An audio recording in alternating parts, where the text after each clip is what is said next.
महाकाली भद्रकाली कपालिनी दुर्गा क्षमा शिवा धात्री स्वाहा स्वधा नमस्तुते।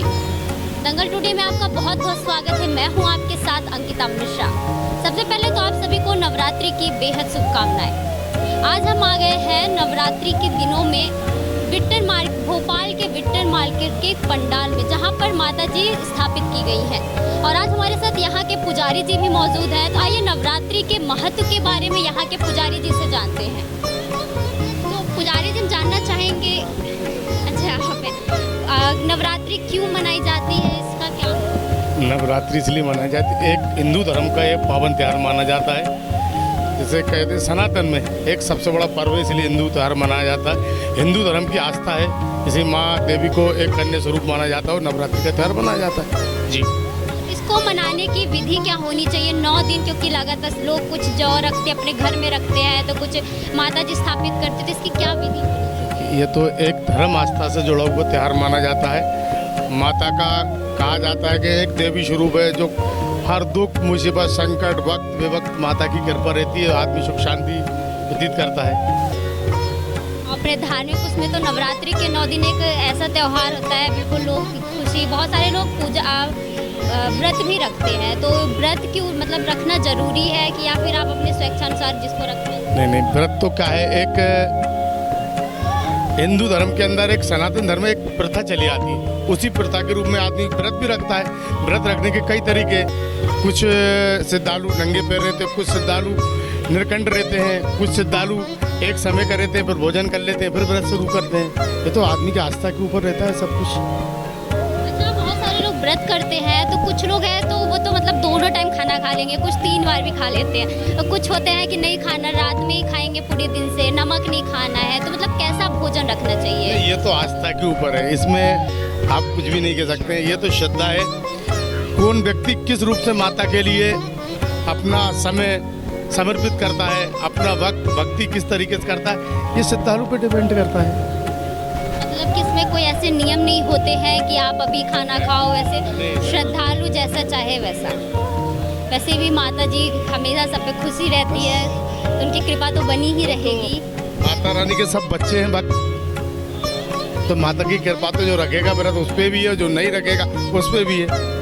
नवरात्रि साल में 2 बार आती है, एक चैत्र नवरात्रि, एक शारदीय नवरात्रि। तो चैत्र नवरात्रि में जैसे कि ऐसी मूर्तियाँ स्थापित नहीं की जाती हैं, पर शारदीय नवरात्रि में महत्व वो सबका वही रहता है। क्या अंतर है, क्यों इसमें इस मूर्तियाँ स्थापित की जाती है, उसमें क्यों नहीं? नहीं, ऐसा कुछ नहीं है। महत्व वो भी है, उसमें भी ज्वारे रखे जाते हैं, महत्व वो भी, इसमें भी।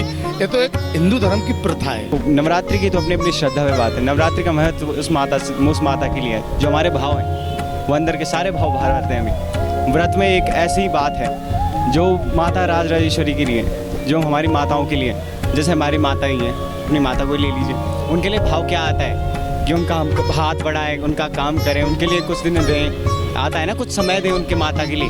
तो ऐसे ही भाव आता है हमारे लिए जब नवरात्रि आती है, मन प्रसन्न, आहा माता जी का समय आ गया है, तो इसके लिए सारे भाव निकल जाते हैं बाहर कि अब माता का व्रत रखेंगे, माता के लिए ये करेंगे, अब माता का पंडाल सजेगा, अब माता का ये हरियाली आएगी। और ये भी मैजिक है प्रभु, 9 दिन में कहीं हरियाली नहीं आती, इन्हीं 9 दिनों में क्यों आती है? हाँ, और आती भी जौ से अंकुरित हो गए, आहा, यही है ना। तो यही नवरात्रि का एक मतलब यह है कि माता का जो सुंदर स्वरूप है वो हमें 9 दिनों में अधिकतर ज़्यादा प्रभाव ज़्यादा देखने को मिलता है। 9 दिन में 9 अलग देवियाँ मतलब दिन माना जाता है, तो क्या पूजा में भी अलग विधि सारी देवियों के अनुसार बनाई जाती है? नहीं, विधि एक ही रहती है, बस माताओं का पूजन अलग अलग, उनके नाम बस अलग अलग है तो माता एक ही, माता तो एक ही है, भाव उनके लिए एक है, तो मन भी एक है और माता भी एक ही है, बस उसके रूप हैं।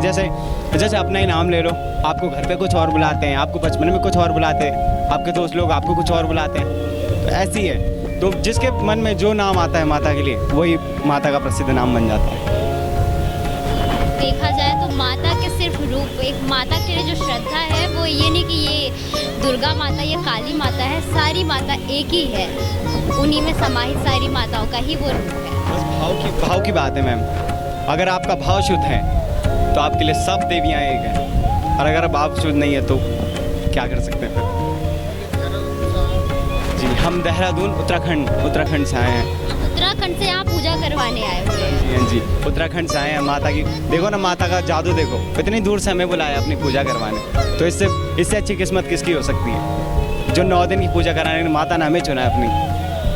यही देख लो आप, यही तो जादू है, यही तो उनका भक्ति भाव है कि उन्होंने 9 दिन की पूजा के लिए हमें चुना है। माता का दिव्य रूप क्या सिर्फ 9 दिन दिखाई देता है या हमेशा रहता है? देखो मैम, हर समय माता का दिव्य रूप है, लेकिन इन दिनों में बोलते हैं कि ज़्यादा प्रभावकारी रहती है माता, उनका ज़्यादा फल ज़्यादा होता है, उनका प्रभाव ज़्यादा मिलता है। तो ये कहते हैं, कई किताबें बोलती हैं, जस दुर्गा सप्तशती ले लो, वही बोलती हैं कि इन 9 दिनों में माता का प्रभाव ज़्यादा रहता है। उनका अर्चन करने से, पूजन करने से, जैसे आप भोलेनाथ को ले लो, सावन के महीने उनका ज़्यादा प्रभाव रहता है, ज़्यादा व्रत रखते हैं लोग। सावन के महीने के पीछे एक स्टोरी है कि मतलब क्यों मनाया जाता है, तो वैसे नवरात्रि के पीछे भी कोई एक कहानी? नवरात्रि के पीछे भी 9 देवियों की अलग अलग कहानियाँ हैं। आप जाओगे पढ़ोगे तो 9 देवियों के बारे में अलग अलग, कि उन देवियों का कैसा कैसा किया, किन किन असुरों का नाश किया, उनके बारे में अलग अलग वार्ता मिलेंगी।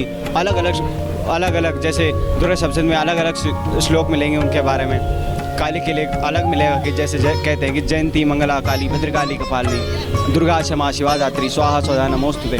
मतलब नमन कर रहे हैं भद्रकाली को, हे माता भद्रकाली, जयंत हमारी हर जगह जय हो और हमारा हर जगह पे आए हुए देवी जी का दर्शन करने। तो आपके अनुसार नवरात्रि का क्या? नवरात्रि का बहुत बढ़िया महत्व है और ये एक हिंदू लोगों का त्यौहार है और ये त्यौहार पूरे विश्व में, वर्ल्ड में मनाया जाता है और ये बहुत ही अच्छा और बहुत ही सुंदर त्यौहार है। मनाते हैं, मतलब सावन 1 महीने चलता है। वेदों में कई त्यौहार हैं, इसमें आपने देखा होगा कि प्रथम जो है अपने त्यौहार में गणपति आते हैं। रक्षाबंधन इसलिए होता है कि अपनी रक्षा हो सके। उसके बाद में गणेश जी के बाद में पितृपक्ष। अपने इसमें क्या होता है कि देवता के बाद में ही पितृ को पूजा जाता है। एक पद्धति ऐसी है और एक पद्धति ऐसी है घर पे जो अपने भगवान जो पितृ लोग बैठे हुए उनको भूखा रख के दूसरा त्यौहार मनाना नहीं चाहिए। इसलिए पितृपक्ष अमावस्या के बाद में तुरंत माता जी का ये लगता है। वैसे नवरात्रि 4 नवरात्रि आती हैं। 4 नवरात्रि में 2 गुप्त कही जाती हैं और साल मतलब 4 नवरात्रि आती है और हर नवरात्रि अमावस्या के बाद आती है। तो ये शारदा नवरात्रि के सात्विक नवरात्रि है और चैत्र में एक जो नवरात्रि आती है उसको चैत्र नवरात्रि बोलते हैं। उसमें मंत्र तंत्र वाले जो हैं वो लोग माता जी की आराधना करते हैं। इस तरह का करते हुए फिर अपना जो त्यौहार आता है दिवाली का, यानी नवरात्रि दोनों होने के बाद में फिर उसके बाद में अपना त्यौहार मनाया जाता है। ये पद्धति है। संस्कृति में देखा जाए तो वैसे भी इतने सारे त्यौहार, इतने हम मतलब एक हमारे लिए अलग ही उत्साह है। जो त्यौहार आते हैं लोगों में अलग उत्साह दिखता है। जैसे नवरात्रि आई है तो गरबा चल रहे हैं, मेले हैं। उसका एक और कारण ये है, अपन जितने देवी देवताओं को पूछते हैं उन्होंने भी अपना जीवन जैसा जीवन व्यतीत किया हुआ है। जैसे रामचंद्र भगवान है, उनका जन्म नवमी के दिन हुआ और नवमी में दिन में 12 बजे हुआ। कृष्ण भगवान का अष्टमी के दिन हुआ, वो रात को 12 बजे हुआ। इस तरह करके अपना जो पृथ्वी पे जो चलन है उसको उन्होंने देवताओं ने अपना एक क्या बोलते हैं, जन्म तो नहीं कह सकते, अवतार लेके अपने को समझाया है कि इस तरह से ये होता है। Rabindranath Tagore University Bhopal, only private university in MP to be NIRF ranked for 5 consecutive years. जहां है 600 से ज्यादा company tie-ups for placements, Atal Incubation Center for nurturing startups, Industry Academia collaboration for exposure of real industry world, 20 centers of excellence for research, साथ ही global festival विश्व रंग में शामिल होने का अवसर देता है। Rabindranath Tagore University, unlocking potential.